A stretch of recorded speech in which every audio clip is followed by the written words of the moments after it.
देश में बढ़ते क्राइम और उत्तर प्रदेश इनमें सबसे आगे। उत्तर प्रदेश में बेटी बचाओ का नारा देने वाली पार्टी की सरकार है, लेकिन फिर भी दरिंदों के हाथ से बेटियां नहीं बचाई जा रही हैं। प्रदेश से गुंडे माफिया भाग गए हैं बोलने वाली योगी सरकार की पार्टी के लोग बच्चियों से, महिलाओं से बलात्कार कर रहे हैं। कभी उनके विधायक नाबालिग लड़की से रेप करते हैं तो कभी इनके नेता रेप करने के बाद फरार हो जाते हैं। गन पॉइंट पर किसी छात्रा का बलात्कार किया जाता है, आरोपी वीडियो बनाते हैं।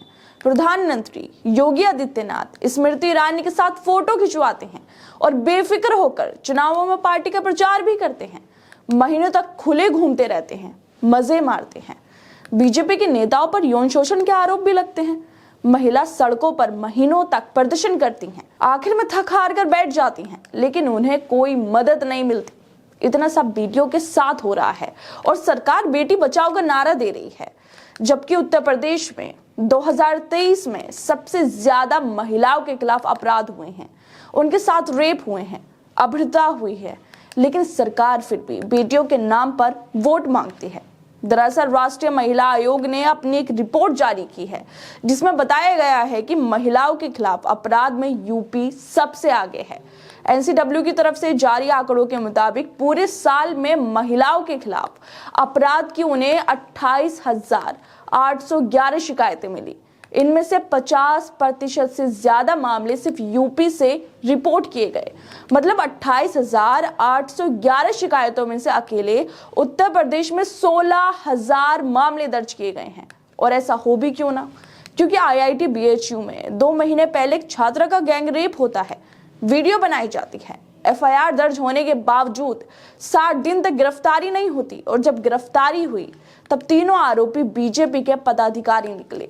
वाराणसी से IT सेल का संयोजक कुरान पांडे, IT सेल का सह संयोजक सक्षम पटेल और वाराणसी में कार्य समिति सदस्य अभिषेक चौहान, ये वही तीनों आरोपी हैं जिन्हें पुलिस वाले 60 दिनों तक गिरफ्तार नहीं कर सके, क्योंकि ये लोग मध्य प्रदेश में चुनावों में बीजेपी का प्रचार कर रहे थे। इसी वजह से गिरफ्तारी चुनावों के बाद की गई। इसी तरह दिल्ली से बीजेपी विधायक रामदुलार गोंड नाबालिग से रेप करता है और अब सालों बाद कहीं जाकर उसे सजा हो पाई है। और ब्रजभूषण का नाम तो आपको याद ही होगा, जो बीजेपी का बाहुबली नेता है, सरकार में उनकी खूब चलती भी है, जिनके ऊपर महिला पहलवान, गोल्ड मेडलिस्ट बेटियां यौन शोषण का आरोप लगाती हैं, धरना देती हैं, प्रदर्शन करती हैं, लेकिन उन्हें न्याय नहीं मिलता। बल्कि बीजेपी महिलाओं की बात सुनने की जगह अपने नेता को बचाती है।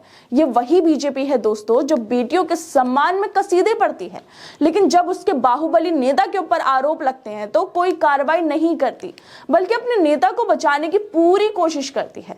महिलाएं सड़कों पर प्रोटेस्ट करती हैं तो करती रहें, बीजेपी के लिए अपने नेता को बचाना ज्यादा जरूरी था। तो दोस्तों, आप लोग अब खुद ही सोच सकते हैं कि एनसीडब्ल्यू की तरफ से जो आंकड़े जारी किए गए हैं उनमें महिलाओं के खिलाफ उत्तर प्रदेश सबसे आगे क्यों है। और दोस्तों, ये तो वो मामले हैं जो लोगों के सामने आ गए, लोगों को पता चल गए, और ना जाने कितनी महिलाएं ऐसी होंगी जिन्हें धमकाया गया होगा, शिकायत ना करने की धमकी दी गई होगी, और वो महिलाएं उत्पीड़न सहकर चुपचाप बैठ गई होंगी।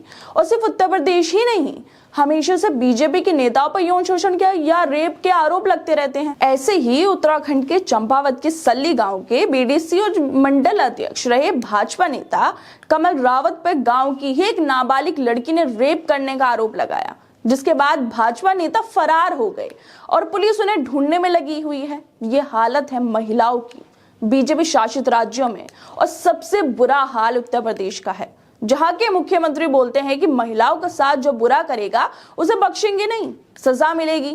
प्रदेश से गुंडे भाग गए हैं तो फिर ये लोग कौन हैं? क्यों उत्तर प्रदेश में आपकी ही पार्टी के लोगों पर रेप के आरोप लग रहे हैं? क्योंकि आपके ही लोग महिलाओं के रेप के दोषी हैं। और क्यों राष्ट्रीय महिला आयोग की रिपोर्ट में महिलाओं के खिलाफ अपराध में यूपी सबसे आगे है? खैर दोस्तों, आप लोगों को क्या लगता है इस वीडियो पर? हमें अपनी राय जरूर दें, और बाकी तमाम खबरों को देखने के लिए जुड़े रहिए हमारे साथ।